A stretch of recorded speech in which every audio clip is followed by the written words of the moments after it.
मैं अभिलाषा आबूसरिया, सहायक आचार्य राजनीति विज्ञान, government girls college Jhunjhunu. Good morning students. आज हम संयुक्त राष्ट्र संघ के 6 अंगों में से एक प्रमुख अंग सचिवालय पर विस्तृत रूप से चर्चा करेंगे। सचिवालय संयुक्त राष्ट्र संघ के जो 6 प्रमुख अंग हैं उनमें से एक है। इसकी विशेषता है अंतर्राष्ट्रीय लोक सेवा। इसमें स्थायी सेवाओं के व्यक्ति कार्य करते हैं। यह एक ऐसी संस्था है जिसका कार्य निरंतर चलता रहता है। संयुक्त राष्ट्र संघ के अन्य अंगों की अपेक्षा कहीं अधिक महत्व वाला अंग सचिवालय है। सुरक्षा परिषद की महासभा, संयुक्त राष्ट्र संघ की महासभा और सुरक्षा परिषद के जो भी अधिवेशन होते हैं उनको वास्तविक, स्थायी एवं शाश्वत स्वरूप सचिवालय ही प्रदान करता है। उनकी जो मीटिंग्स होती हैं महासभा और सुरक्षा परिषद की, उनकी मिनट्स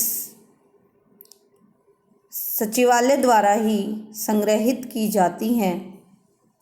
अगर सचिवालय ना हो तो संपूर्ण संयुक्त राष्ट्र सूचना एवं सहयोग के क्षेत्रों से वंचित हो जाएगा। अब हम सचिवालय के संगठन के बारे में अध्ययन करेंगे। सचिवालय संयुक्त राष्ट्र संघ का एक प्रशासनिक अंग है। इसमें महासचिव तथा अन्य कर्मचारी होते हैं। महासचिव की नियुक्ति 5 वर्षों के लिए सुरक्षा परिषद की सिफारिश पर महासभा द्वारा होती है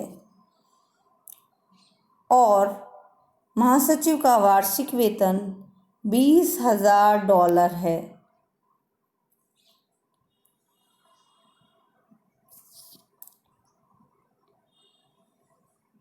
महासचिव संयुक्त राष्ट्र संघ का मुख्य प्रशासकीय अधिकारी होता है। वह महासभा द्वारा बनाए गए नियमों के अनुसार सचिवालय के अन्य कर्मचारियों की नियुक्ति करता है। आर्थिक और सामाजिक परिषद, न्यास परिषद या संयुक्त राष्ट्र संघ के जो अन्य अंग होते हैं उनके लिए जो आवश्यक कर्मचारी नियुक्त किए जाते हैं वे भी सचिवालय के ही भाग होते हैं। सचिवालय संयुक्त राष्ट्र संघ का एक वृहत प्रशासनिक तंत्र है जिसे 8 विभागों में संगठित किया गया है। पहला है सुरक्षा परिषद संबंधी कार्यों का विभाग, दूसरा आर्थिक विभाग, तीसरा सामाजिक कार्यों का विभाग, चौथा न्यास एवं स्वशासितेतर क्षेत्रों में सूचना विभाग, पांचवा सार्वजनिक सूचना विभाग, छठा सम्मेलन तथा सामान्य सेवा विभाग एवं सातवां प्रशासनिक एवं वित्तीय सेवा विभाग और 8वां है विधि विभाग या कानूनी विभाग। इन सभी विभागों के एक अध्यक्ष और एक उप महासचिव होता है।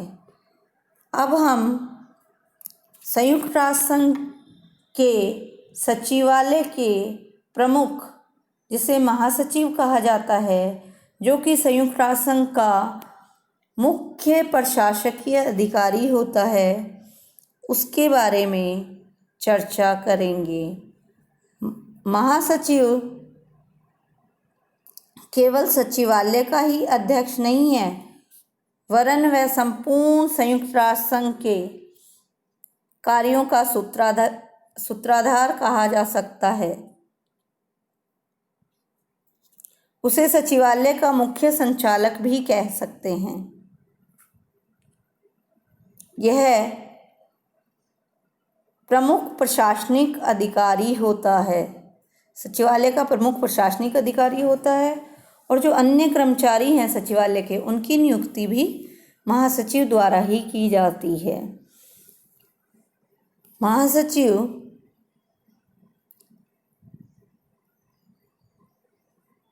न केवल सामान्य प्रशासकीय कार्य करता है, वरन आवश्यकता पड़ने पर सुरक्षा परिषद के सामने किसी भी ऐसे मामले को ला सकता है जिसके कारण अंतर्राष्ट्रीय शांति एवं सुरक्षा के लिए भय उत्पन्न हो सकता है।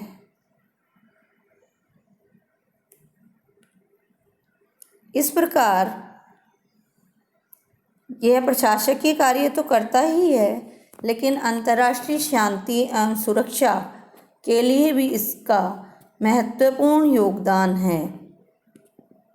महासचिव के कार्य कौन कौन से होते हैं, उन पर हम चर्चा करते हैं। महासचिव के कुछ प्रमुख कार्य हैं। पहला है सामान्य प्रशासन। चूँकि महासचिव सचिवालय का प्रमुख प्रशासनिक अधिकारी होता है, इस हैसियत से महासचिव महासभा, सुरक्षा परिषद, आर्थिक तथा सामाजिक परिषद और न्यास परिषद की सभी बैठकों में भाग लेता है और वे सभी कार्य करता है जो इन अंगों द्वारा उसे सौंपे जाते हैं। महासचिव संयुक्त राष्ट्र संघ के कार्य की वार्षिक रिपोर्ट महासभा को प्रेषित करता है।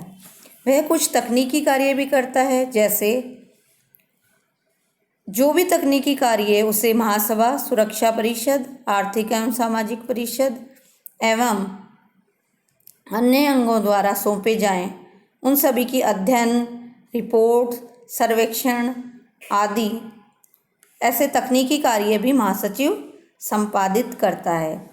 इसके अतिरिक्त सचिवालय का जो प्रशासन है वो उसका पूर्ण उत्तरदायित्व महासचिव पर ही होता है, क्योंकि महासचिव सचिवालय का प्रमुख अधिकारी होता है।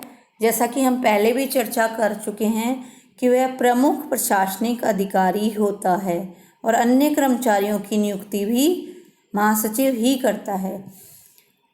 सामान्य प्रशासन, तकनीकी कार्य और सचिवालय के प्रशासन के अतिरिक्त महासचिव के कुछ वित्तीय कार्य भी हैं, जैसे बजट का संचालन सुचारू रूप से हो रहा है अथवा नहीं, यह देखना भी महासचिव का कार्य है। वह यूएनओ अर्थात संयुक्त राष्ट्र संघ का बजट तैयार कराता है और वह संयुक्त राष्ट्र संघ की सभी निधियों का अभिरक्षक है और उन सभी निधियों के व्यय के लिए उत्तरदायी है। इस प्रकार महासचिव के पास महत्वपूर्ण वित्तीय कार्य भी है, यानी विश्व संस्था संयुक्त राष्ट्र संघ के बजट का सुचारू रूप से संचालन का उत्तरदायित्व किस पर है? सचिवालय के महासचिव पर।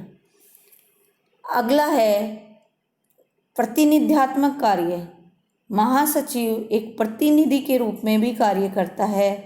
वह संयुक्त राष्ट्र संघ के जो विभिन्न अभिकरण हैं, एजेंसीज हैं या कुछ राष्ट्रों की सरकारें हैं, उनके साथ वार्ताओं में वह संयुक्त राष्ट्र संघ का प्रतिनिधित्व करता है और संयुक्त राष्ट्र संघ की ओर से करार भी महासचिव द्वारा ही किया जाता है। इसके अतिरिक्त कुछ राजनीतिक कार्य भी महासचिव द्वारा संपादित किए जाते हैं। उदाहरण के लिए महासचिव किसी ऐसे मामले की ओर सुरक्षा परिषद का ध्यान दिला सकता है जिससे उसके विचार में अंतर्राष्ट्रीय शांति और सुरक्षा के बने रहने का संकट उत्पन्न हो सकता है। इस प्रकार महासचिव के पास सामान्य प्रशासन से लेकर तकनीकी कार्य, वित्तीय कार्य और प्रतिनिध्यात्मक कार्य और यहाँ तक कि राजनीतिक कार्य हैं।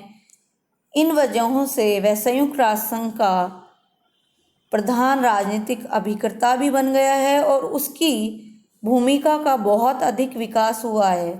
महासचिव की राजनीतिक भूमिका का इतना अधिक विकास हुआ है कि वह बहुत अधिक शक्तिशाली और प्रभावशाली बन गया है। मार्गेनथाउ, जो कि अंतर्राष्ट्रीय विचारक हैं, उन्होंने तो यहाँ तक कहा है कि महासचिव संयुक्त राष्ट्र संघ का एक प्रकार से प्रधानमंत्री बन गया है। इस प्रकार हम कुल मिला के अगर सार रूप में देखें तो महासचिव की ये भूमिका, जो राजनीतिक भूमिका है, वो 3 दिशाओं में विकसित हुई है। पहला तो उसे एक अंतर्राष्ट्रीय वार्ताकार कहा जाने लगा है।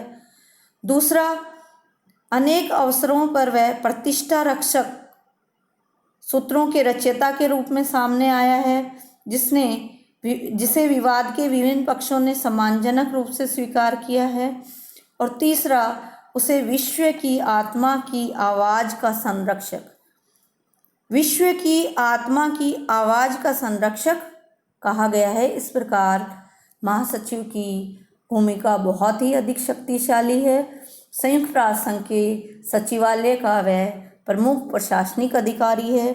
उसके पास राजनीतिक कार्य भी हैं, प्रतिनिधित्मक कार्य भी हैं, वित्तीय हैं, सामान्य प्रशासन का कार्य तो है ही है।